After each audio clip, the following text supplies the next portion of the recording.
എന്താ വിശേഷം? എല്ലാവരും സുഖമായിരിക്കണോ? ഞാനിന്ന് ഇന്ന് വർക്കിംഗ് ആയിട്ടുള്ള ഡേ അല്ല. ഇന്ന് ഞാൻ കുറച്ച് ഫ്രീ ആണ്. ഇന്നൊരു ഫ്രൈഡേ ആണ്. ആൻഡ് ഇപ്പൊ ഒരു 10 മണി ഒക്കെ കഴിഞ്ഞിട്ടുണ്ടാവും. ഇതാ ചായ വെച്ചോണ്ടിരിക്കുകയാണ്. എന്റെ സിസ്റ്റർ വന്നിട്ടുണ്ടെന്ന്. അപ്പോൾ ഇതാ ഇവിടെ ചായ ഏകദേശം റെഡി ആയിട്ടുണ്ട്. ഇനി ഞാൻ രാവിലെ എണീറ്റ് ചായ കഴിച്ചു. ആൻഡ് ഇപ്പൊ അവൾക്ക് വേണ്ടി ചായ ഉണ്ടാക്കുകയാണ്.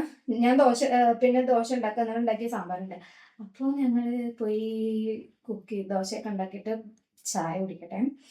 പിന്നെന്താ, വേറെ ഒന്നുമില്ല. അത് ചേലൊക്കെ ഇട്ടിട്ടുള്ള ചായ കേട്ടോ. അത് കഴിഞ്ഞിട്ട് ഉണ്ടാക്കിയതാ. Anything else? അപ്പൊ അതാ അച്ഛൻ്റെ ചായ ഇവിടെ റെഡി ആയിട്ടുണ്ട്. കുടിച്ചോ. അടിമയുണ്ട്. ആ ബിസ്ക്കറ്റ് ഇപ്പോഴും കടിച്ചിട്ട് നോക്കാം. നമുക്ക് ഇനി ദോശ ഇടാം. ബാറ്ററി ഞാൻ മറ്റേ എന്തൊരു ബ്രാഹ്മൻസോ അങ്ങനെ എന്തോ ഒരു ബാറ്റർ. അത് പല ബാറ്ററി ഞാൻ ട്രൈ ചെയ്തിട്ടുണ്ട്. അങ്ങനെ നമുക്ക് ദോശ ചുടാം.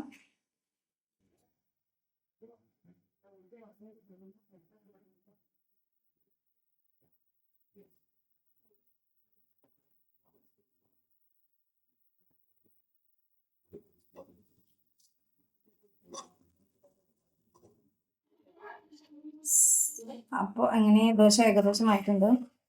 കുറച്ചൊരു ഡ്രൈ ദോശയാണ്. ഇപ്പൊ കഴിച്ചിട്ടില്ലെങ്കിൽ ഇത് പിന്നെ കഴിക്കാൻ പറ്റില്ല. അങ്ങനെ പ്രശ്നമുണ്ട് ദോശക്ക്. അയ്യോ അയ്യോ അയ്യോ.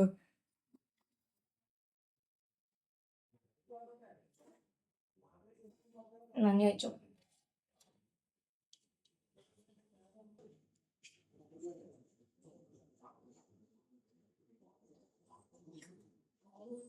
ഈ ക്രിസ്പി ആയിട്ടുള്ള ഭാഗം വെറുതെ വയ്ക്കാൻ ഇഷ്ടമാണ്.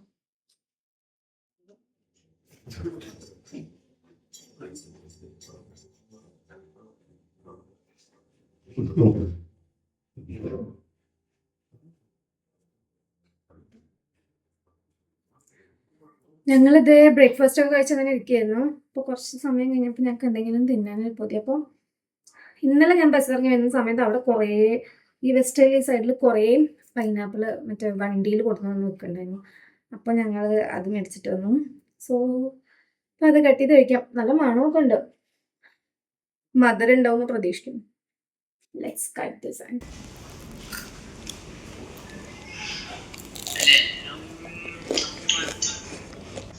ചുക്കാട്ട് വിളിക്കുന്നു.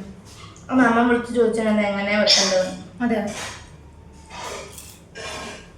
ഞാൻ ഗായത്രിക്ക് ഇഷ്ടമുള്ള പോലത്തെ ഇത് പറഞ്ഞു കൊടുത്തു. അതേമാതിരി വെച്ചത്.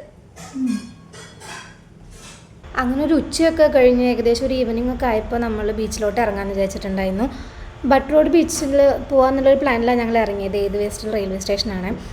ഞാൻ താമസിക്കുന്നതിൻ്റെ അവിടെ നിന്ന് ഏകദേശം ഒരു 5 മിനിറ്റ് നടക്കാനുള്ള ദൂരമേ ഉള്ളൂ ബീച്ചിലോട്ട്. അപ്പോൾ അവൾ വന്നിട്ട് ഇതുവരെ ബീച്ചിലൊന്നും പോയിട്ടുണ്ടായിരുന്നില്ല. അപ്പോൾ ഞാനും അവളും കൂടി ഇതേ പോവാണ്. എനിക്ക് ഏറ്റവും കൂടുതൽ എൻ്റെ വൈബിനെ മാച്ചായി തോന്നിയിട്ടുള്ള ഒരാൾ അച്ചുവാണ്. അച്ചു ഭയങ്കര ഫണ്ണി ആയിട്ടുള്ള ഒരാളാണ്. കുറേ ജോക്കൊക്കെ പറയും. നമ്മളെവിടെയും കേൾക്കാത്ത കുറേ കോമഡിയൊക്കെ അടിക്കും. എപ്പോഴും ഞാൻ ശ്രദ്ധിച്ചിട്ടുണ്ട് അച്ചുള്ള ഒരു സ്പേസ് അച്ചു എപ്പോഴും ഹാപ്പിയാക്കി വയ്ക്കുന്ന ഒരാളാണ്. അപ്പോൾ എനിക്ക് അവളെ കൂട്ടി ടൈം സ്പെൻഡ് ചെയ്യാൻ ഭയങ്കര ഇഷ്ടമാണ്. ഒരു ഫണ്ണി ചിൽ ആളാണ് പുറത്തേക്ക്. ഇത് നമ്മുടെ ബട്ട് റോഡ് ബീച്ച് തുടങ്ങുന്നതിൻ്റെ കുറച്ച് ഇപ്പുറത്തുള്ള സ്ഥലമാണ്. നമ്മൾ റെയിൽവേ സ്റ്റേഷനൊക്കെ പോകുമ്പോൾ ആ റോഡ് അങ്ങനെ വന്ന് ചേരുന്നതിൻ്റെ അവിടെയുള്ള സ്ഥലം കേട്ടോ. നല്ല രസം അവിടെ കാണാൻ. അവിടെ കുറേ പ്രാവൊക്കെ ഉണ്ടായിരുന്നു കേട്ടോ. അവിടെ കാണാൻ നല്ല ഭംഗിയാണ് ശരിക്കും പറയാന്ന് വെച്ചാൽ. മുന്നേ ഒരു ദിവസം ഞാൻ അവിടെ വന്നിട്ടുണ്ടായിരുന്നു. അന്ന് ഈ പ്രാവും പരിപാടികളൊന്നും ഉണ്ടായിരുന്നില്ല. അത് വിൽക്കാൻ വെച്ചിട്ടുള്ള തോന്നുന്നു. അങ്ങനെ ഞങ്ങൾ കുറച്ച് അങ്ങനെ അങ്ങോട്ട് നടന്നു. ഇതേ അവിടെ ദൂരെ കാണുന്നത് ഹാർബറാണ്. അതുവരെ നടക്കണം എന്നുള്ളൊരു പ്ലാനൊക്കെ ഞങ്ങൾ ഇവിടുന്ന് പോകുമ്പോൾ ഉണ്ടായിരുന്നു. പിന്നെ കുറച്ച് ലേറ്റ് ആയിട്ടുണ്ടായിരുന്നു. നമ്മളാണെങ്കിൽ നൈറ്റ് ഒരു മൂവിക്കും ബുക്ക് ചെയ്തിട്ടുണ്ടായിരുന്നു. അപ്പോൾ നമുക്ക് അവിടെയൊക്കെ നടന്ന് വരാനുള്ള സമയം ഉണ്ടായിരുന്നില്ല. ഇന്നെന്താ അറിയില്ല, നല്ല വലിയ തിരകളൊക്കെ വരുന്നുണ്ടായിരുന്നു. നല്ല രസമുണ്ടായിരുന്നു, നല്ല കാറ്റുണ്ടായിരുന്നു. ഞങ്ങൾ കുറേ വർത്താനമൊക്കെ പറഞ്ഞിങ്ങനെ നടന്നു. ആൻഡ് നല്ല അടിപൊളിയായിരുന്നു ഇത് കൂടെ നടക്കാൻ. And I recommend you people to come with. നിങ്ങൾ കുറേ ആൾക്കാരൊക്കെ ഉണ്ടെങ്കിൽ ഒറ്റയ്ക്കൊന്നും വരാൻ പറ്റിയ സ്ഥലമല്ല. അങ്ങനെ കുറച്ച് സമയം അവിടെയൊക്കെ സ്പെൻഡ് ചെയ്തിട്ട് നമ്മൾ ബട്ട് റോഡ് ബീച്ചിൻ്റെ അവിടേക്ക് വന്നു കേട്ടോ. ചുമ്മാ വെറുതെ വന്ന് കുറേ നേരം അവിടെ നിന്ന് വർത്താനമൊക്കെ പറയാമെന്നുള്ളൊരു പ്ലാനിൽ വന്നതാണ്. അത്യാവശ്യം ആളുകളൊക്കെ ഉണ്ടായിരുന്നു ആസ് യൂഷ്വൽ അവിടെ.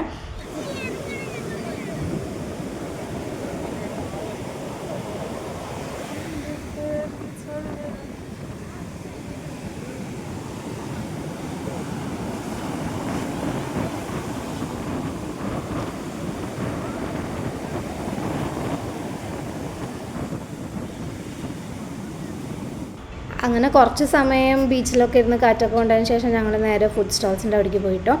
എപ്പോൾ ബീച്ചിൽ വന്നാലും ഞാൻ വാങ്ങിക്കഴിക്കുന്ന സാധനമാണ് ഈ കാടമുട്ട.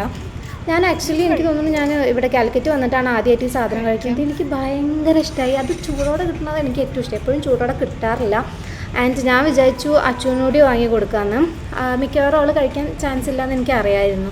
അങ്ങനെ അവൾക്ക് വാങ്ങിച്ചു കൊടുത്തു. അവൾ ഭയങ്കര പിക്കി ഈറ്ററാണ്. അപ്പോൾ അവൾക്ക് ഇഷ്ടപ്പെടുമോ എന്നുള്ളൊരു ഡൗട്ട് ഉണ്ടായിരുന്നു. അവൾക്ക് ഇഷ്ടപ്പെട്ടില്ലെങ്കിൽ മുഴുവൻ എനിക്ക് കഴിക്കാനുള്ള ഉദ്ദേശം എനിക്കുണ്ടായിരുന്നു. പക്ഷേ അവൾക്ക് ഇഷ്ടപ്പെട്ടു. അവൾക്ക് സാധനം ഇഷ്ടപ്പെടുക എന്ന് പറഞ്ഞാൽ അത്യാവശ്യം നല്ല സാധനമായിരിക്കും. ഇഷ്ടമായോ? ഞാൻ നല്ല ഇഷ്ടമാവുന്നു.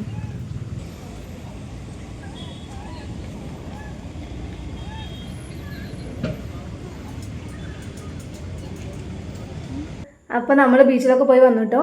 ഇന്ന് നമ്മളൊരു മൂവിക്ക് ബുക്ക് ചെയ്തിട്ടുണ്ട്, മറ്റേ അതിരടി മൂവിക്ക്. ഒരു 8:15 ഷോ ആണ്. ഇപ്പോൾ ഒരു 7:30 ഒക്കെ കഴിഞ്ഞു. അപ്പോൾ പതുക്കെ ഇവിടെ നിന്ന് ഇറങ്ങാം. അവിടുന്ന് കുറച്ച് ദൂരം ഇവിടെ അടുത്താണ്. അപ്പോൾ ഓട്ടോ വിളിച്ച് പോകാന്നുള്ള പ്ലാനിലാണ്. അപ്പോൾ ഞാൻ റെഡിയായി, അച്ചു റെഡി ആയിക്കൊണ്ടിരിക്കുകയാണ്. അപ്പോൾ നമുക്കിനി സിനിമയ്ക്ക് പോകാം. അപ്പോൾ അതേ നമ്മൾ തിയേറ്ററിൽ എത്തിയിട്ടോ. നമ്മൾ ശരിക്കും സിനിമ തുടങ്ങേണ്ട തൊട്ട് മുന്നെയാണ് എത്തിയത്. And so much excited to watch the movie. എൻ്റെ ഇൻ്റർവ്യൂസൊക്കെ കണ്ടിട്ട് ഞാൻ ഭയങ്കര എക്സൈറ്റഡ് ആണ്.